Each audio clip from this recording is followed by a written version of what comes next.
Hello, most gorgeous spirits. Deliciousness. This is the Elements of Spirit, the weekly reading series from Edible Spirit through the elements of earth, air, water, fire, and ether. This is the ether reading. Watch this reading. Get the affirmation that comes at the end.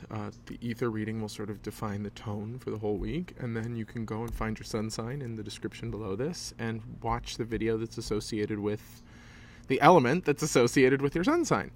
Earth, air, water, fire. So ether is for everyone. Earth, air, water, fire will teach you or offer insight into how to work with these invisible elements of your experience in order to empower yourself by, harnessing the power of those invisible elements. If you understand the earth, air, water, fire, and ether in your life, theoretically, since those elements encapsulate the entire material universe, if you can understand those elements in your life, you can literally understand everything about your life. So that's why we're doing the elements of spirit. Okay, let's see what's coming in.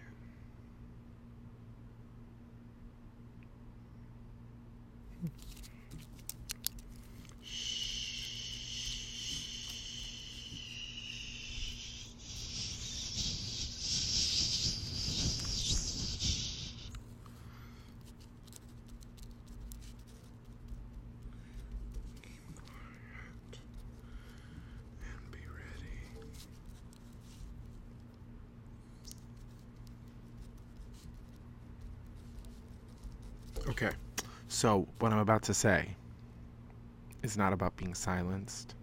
It's about listening. Shh, keep quiet and be ready to speak, move, and act. So last week we were talking about finding the center of every storm so that no matter what's raging on around you, you are not responding to the ebb and flow. You're responding to the stillness. Right? Okay. Difference now. Stillness still has lots of power. Stillness always has all the power.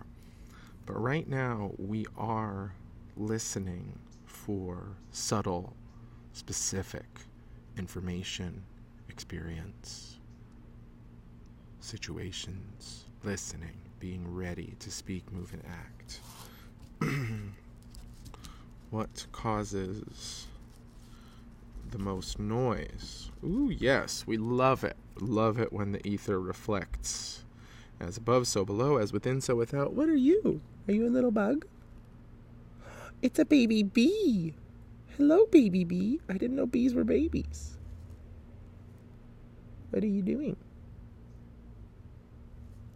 You wanna move? Hello, bee. Cute. Anyway, subtle. Tiny, tiny bee. What causes the most noise? It's everyone else, right? Yeah. Been having a really interesting week of it's everything else, right? It's all of that, right? It's everyone else, everything else. What causes the most noise? There wouldn't need to be external noise if there weren't internal noise. If we could all cultivate inner silence, inner stillness, then there would be no need for outer noise or outer chaos. Do you see what's pulling my focus? It was another little baby bee. Thank you, Spirit, for all of these delicious vortexy reflections. So what causes the most noise? It's the insides, the inner noise.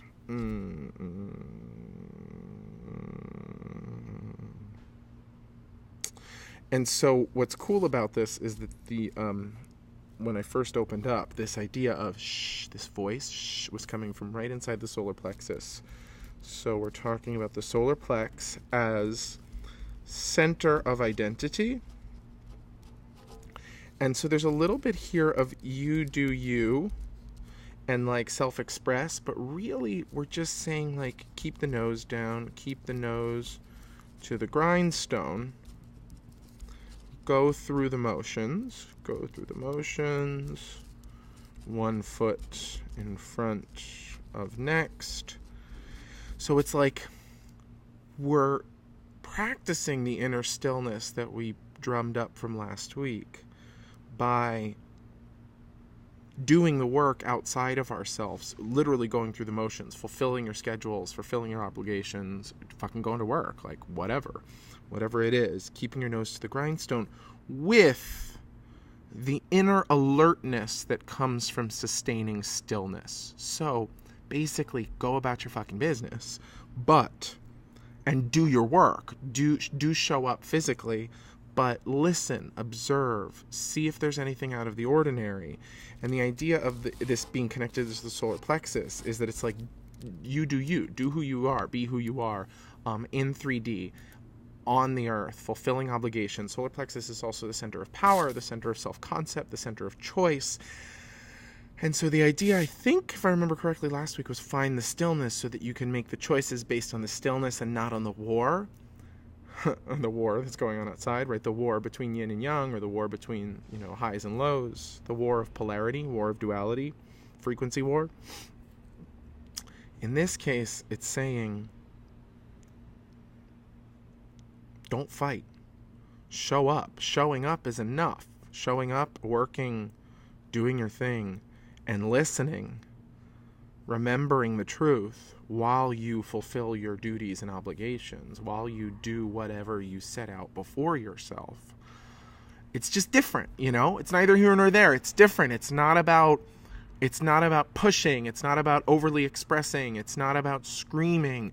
There's something, it's very, one of my best friends loves the I Ching, and I got a new little I Ching app on my phone, and it's really cool, because it's like, the wise person, like, sits and waits. And in this case, it's got that kind of vibe of like, okay, we've got the inner stillness, we've got the outer chaos, we recognize that doing our dharma, showing up and being who we are in this world at this time is going to be one of the ways that we can balance injustice, and by cultivating the stillness inside of ourselves and then taking action in the world, we get to spread that stillness through those actions. That feels great.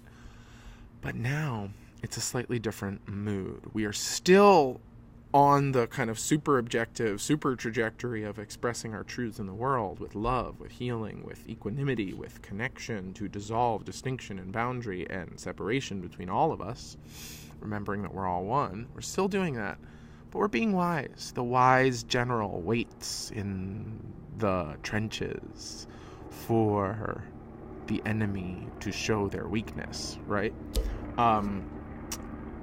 Kind of got that like aphoristic quality, right?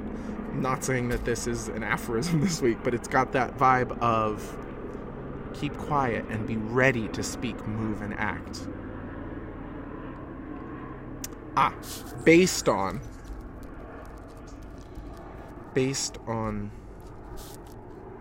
what causes the noise, right? Causes the noise internally, and even more importantly, what is beneath the noise. So, yeah, it's interesting. It's almost like last week we wanted to avoid the situations that were pulling focus from that inner stillness. So we were moving away from outer events that were causing inner noise. Now that we're on the inside, it's sort of like a gentle return to the outer events based on what's causing you noise, right? Like, what do you have to do? What is freaking you out? If there's some way in which you want to give of yourself or your time or your energy or your money, the idea too this week would be like, don't go all in with anything. Just wait a second. Just wait a second. And remember, you're not being passive. You're not acting. You're waiting. You're listening. You're keeping your radar. It's like the same thing as if you were like a air traffic controller, right? And you were, and there were all sorts of, things in the air. You want to be listening for a vehicle, not a vehicle, a craft, right? You want to be listening for a craft, but you want to look beneath all the other. You're looking for something that we don't even know what it's there yet, right? And that's okay, because it's not result-oriented. The idea is there's a good reason for listening this week. There's a good reason for just going a little easier, being a little gentler. Oh, we're also going into Scorpio this week. So there's a little bit more of this internalization, this I would say quieting down, but like I'm a very loud Scorp. There's this vibe of going in and things getting deeper and darker and more intense. The stakes get higher. We approach Halloween when the veils are the thinnest between the worlds, right? So we're getting close, right, to Halloween. So there's this kind of, oh yes, and it rises up. There's this kind of feeling like the boogeymans, the hobgoblins, the spooky creatures are going to come out of the corners. And before we go throwing ourselves into the next endeavor of our experience, there's a little bit of like, okay, we don't even have to get the boogeymans. We just got to know where they're at. Okay? I hope this is making sense to you guys, because I'm, as always in these readings, channel comes in and then I got to kind of unpack it with you. It's got this very, like, feeling. Like, okay, keep your eyes peeled, look around, gather the information based on what? Based on what are you, once you quiet down, what are you hearing? Once you get centered in yourself and just doing what you're doing, it's not even centered in your emotions. It's literally just fulfilling the obligations that you've projected out in front of yourself. What's causing noise? And if it's causing a lot of noise, is that noise something you want to listen to, or is there something beyond that noise? Is there something beyond that noise? Is there something beyond that noise? And the idea is that whatever is beyond, whatever is not obvious, whatever you can ride the silence, ride the quiet, ride the stillness through the week, just remembering that there's always probably going to be it's very Scorpio too, some other hidden truth just behind the corner, right? Then you're going to gather information about what's really making you tick, what's really going on here, right? Example, a whole bunch of shit that I've thought was going on all week. Oh, this is causing me noise. This is causing me noise. I'm going to the things that are causing me agitation so that I can work with them or on them or through them. And really, big sadness, just big sadness, grief, right? Both grief from my father who passed in the last year, grief from other elements of my life that have come to close, right? Things that have ended and new cycles that have begun. But then also this vibe I've been clocking all week, which is like this pervasive sense of grief in all of us, this sadness, this feeling. And like, sure, you can say it's about Trump, or it's about, sexual harassment, or it's about war or nuclear this, or, whatever. Pick your tragedy, pick your chaos. You could say it's about all of those things. But the idea of the read this week is that when you go through the noise and you look for the quietest piece, I guess, of whatever's bothering you, right? Whatever's really there, that's going to give you the clue as to what to really rally around in terms of speaking, moving, and acting.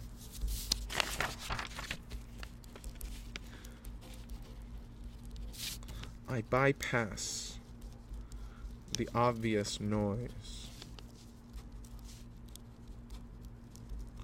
to witness the subtlest, most potent imbalances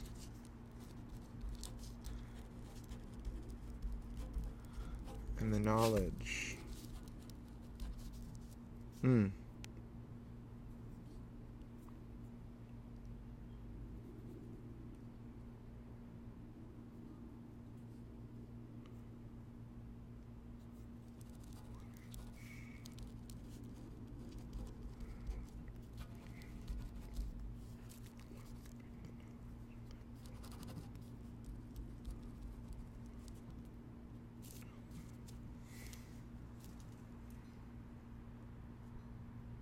Okay, great.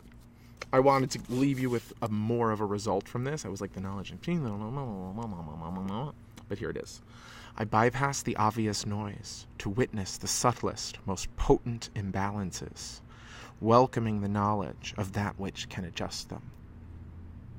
Subtle problems, subtle solutions. Subtle problems which may be the seeds, the core of seemingly massive problems. Subtle problems, subtle solutions. Big part of everything I do and everything we try to do here at Edible Spirit is to empower our awareness of these invisible aspects which have so much influence on our life.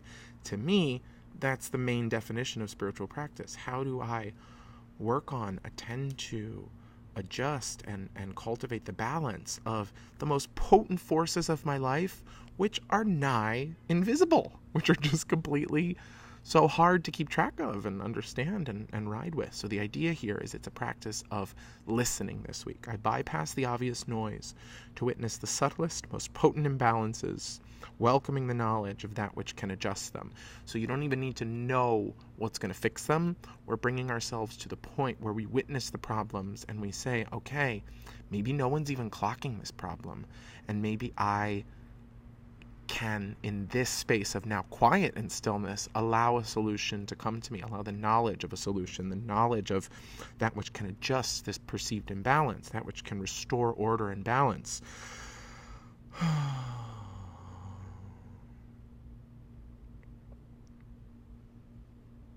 Feels great. We'll see how this turns up in all the other reads. Love you guys. See you next week.